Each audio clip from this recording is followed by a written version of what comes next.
So pleased to welcome to Author's Corner, Danna Schweitzer. She's written a whole bunch of books, but the one that we're going to talk about, and we will mention the others too, Abbey's Road. It's her road has been so interesting. And this book, she's holding it up, is fascinating. And I think there will be a lot of people in this audience actually that would enjoy this novel and can relate to some of the stories in this. So, Danna, thanks so much for coming on AC. Thank you for having me. Let's talk about, you've written other books, but let's focus on this one for a second. Tell us what's unique and different about this. What spurred you on? What motivated this story? Um, like a lot of my books or things that I've written, there's a character in my head that comes and just will not let me go, keeps nudging me to write their story. And so I do. Um, this particular lady, I was attempting to write a story, a novel, where there was not a lot of conversation. I wanted to tell the story with a lot of description. And so that's kind of what I did, kind of a John Steinbeck, Cannery Row sort of voiceover thing if I was doing a movie. And out of that came Abbey's Road. Abbey is a character who is a middle-aged woman, a recent widow. She has three grown children, and they are interacting, and it kind of tells the story of each personality with these four people, um, what they are doing, and a lot about what they're thinking and feeling by using this method of um, getting away from a lot of conversation. I was able to tell about what's the interior of the characters.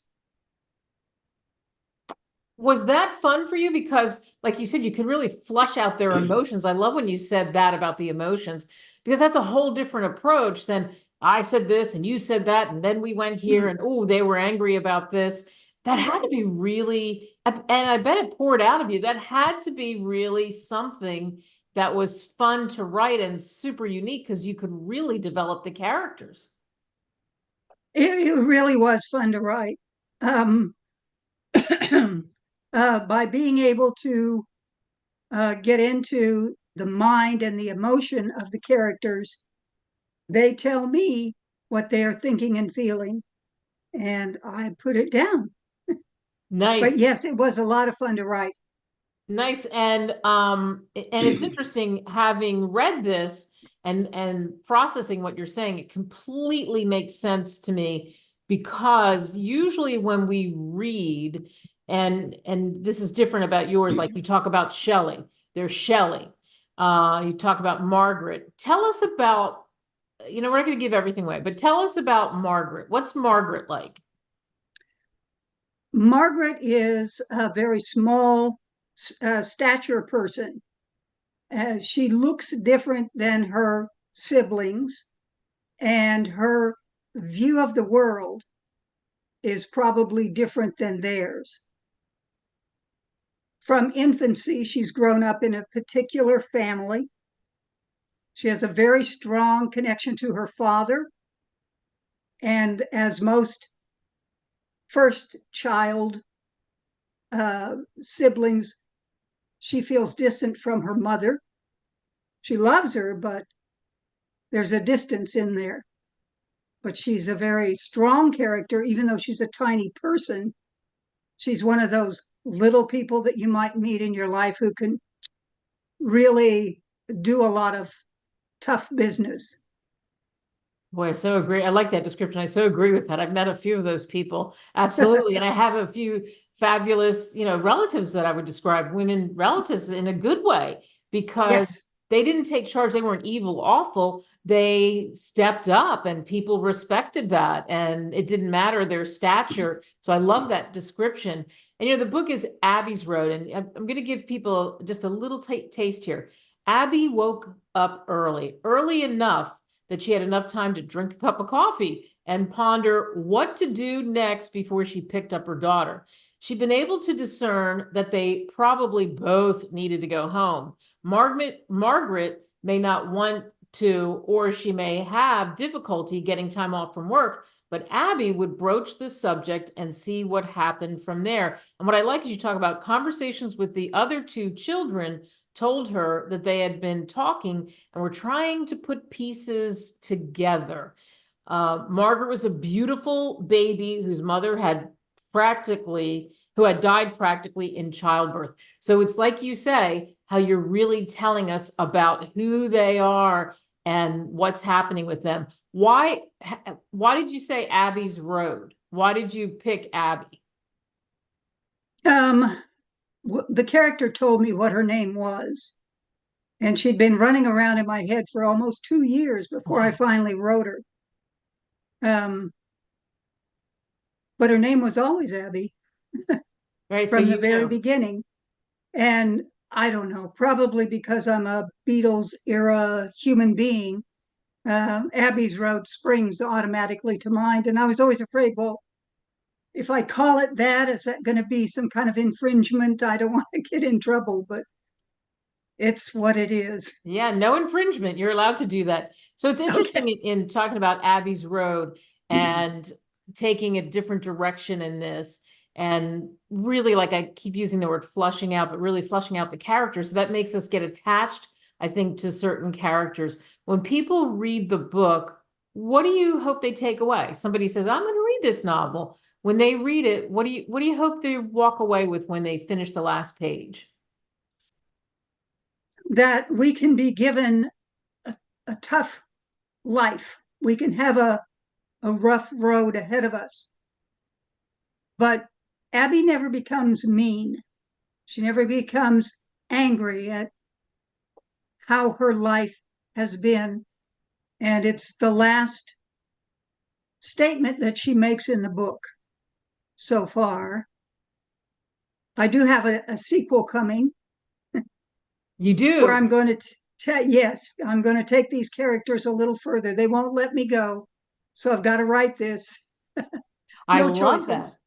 Yeah, I love that. So that, you get involved in the story, you're not, oh, I wonder what would happen in the future. And that's good writing. When somebody's reading the novel and then they get to the end of it and say, wow, I need something else. I want to see what else happens in the future. And that's why they're not letting you go, is what I'm surmising. You and I talked off the air and we talked about life in Oklahoma. We talked about farming in Oklahoma and what that was like. And for some people, they can, in this audience and watching this, they can relate to that.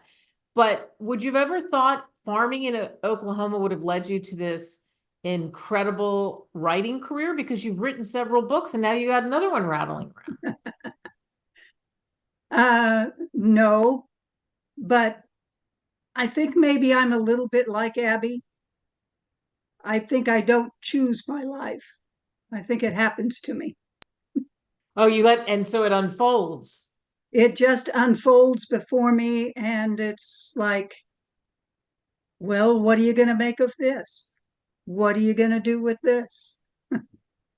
And in doing that and leading us to the first book you wrote, tell us about the first book you ever wrote and what was the inspiration for that?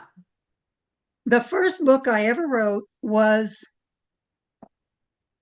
If God is a Woman, Who Am I? And this was it's a compilation of some poetry and a couple of short stories that I wrote during the work that I was doing for my, I think it was my master's degree. And again, this was something where it just pushed me to create. And I created this, and almost simultaneously created the hidden treasure of Calumet, which is a biography of a very interesting little Catholic church where I'm a member. And there was a particular priest who really encouraged me to write this. And actually, I published this one and the If God is a Woman, Who Am I at the same time. Wow. So they originally came out together. Although they're very different genres, they're still the same.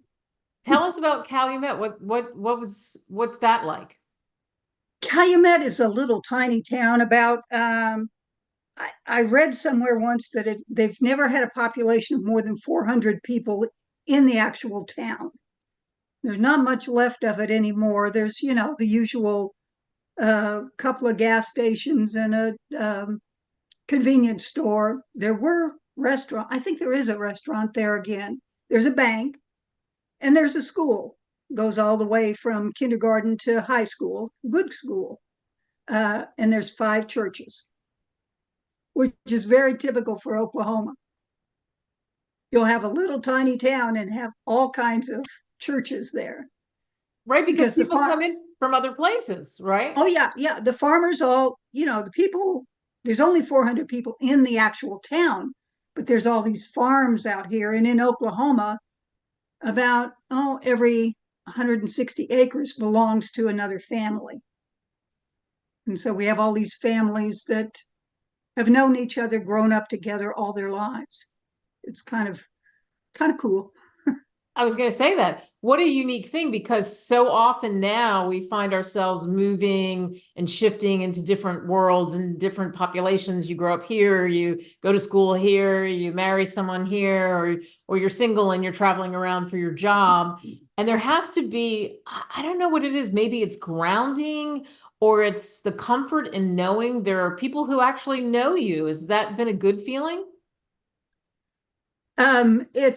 It's a kind of a good feeling, but it's a little disconcerting sometimes because I'm not from here. I'm from Kansas, born and raised there, but left.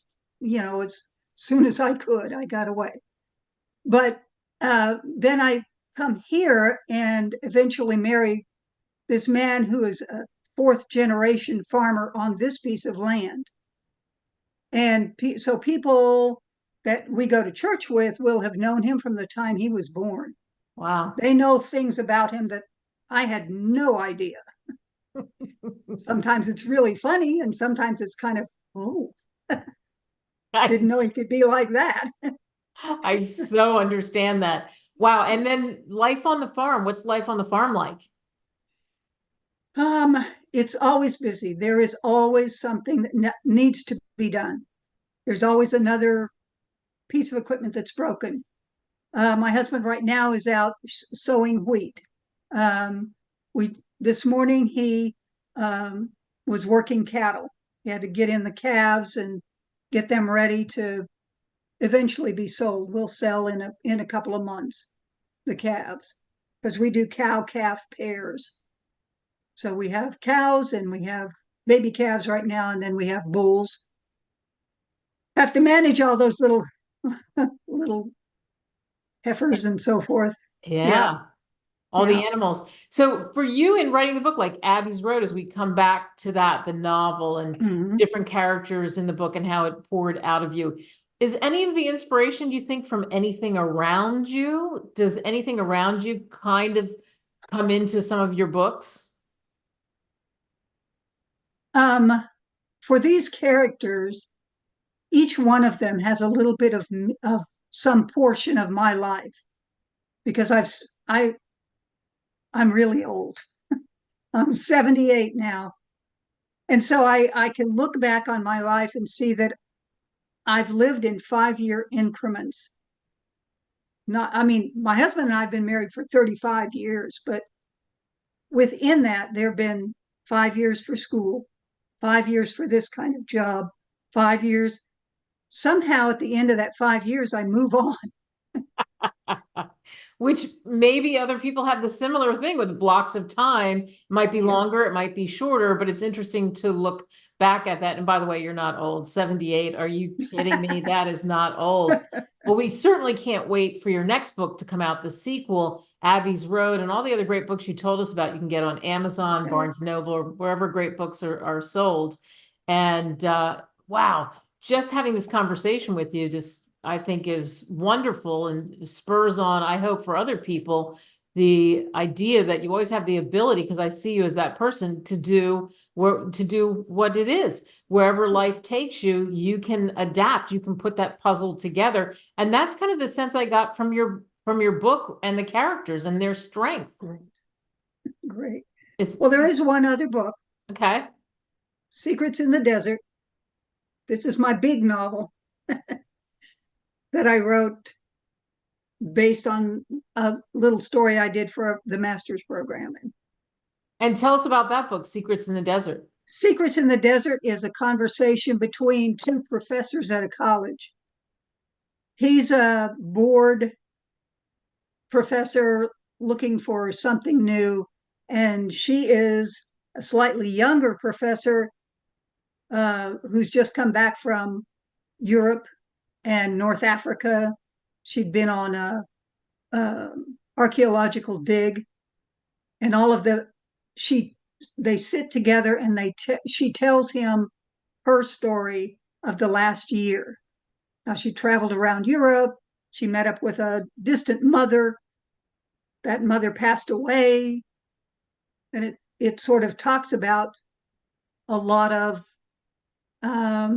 the adventures that she had and how he's going to help her write a book. Wow, interesting. And so some of that, I'm sure, came about because of where you were, right? Did that kind of inspire you? It did. Inspiration for the two professors at a university was my own experience of going to university to get my doctoral degree. So, Nice. yes. I like that. Tell everybody what your doctoral degree's in. I have a Doctor of Ministry degree in spiritual direction. Wow. And that I hear that's can be really tough to get, so it takes a lot of work. Yes, but my children were almost grown or totally grown, and it's pretty boring on the farm. And the opportunities were there. I'm so appreciative of the technological things that we have now. You don't have to always go to another building or another town or another room in order to receive the education that you feel like you can do. Boy, isn't that the truth? Well, like I said before, we can't wait to see what happens next with you. So interesting, all of these various books, and you can get them at any place where books are sold for sure. I'll tell you, I really enjoyed Abbey's Road. I read it cover to cover, and that says something. As busy as I am, I did it, and I just could not put it down. You kept me up, Danna Schweitzer, until 4 a.m. finishing that book one night. So that's high praise for you. So thank you so much for joining us. Thank you. Thank you.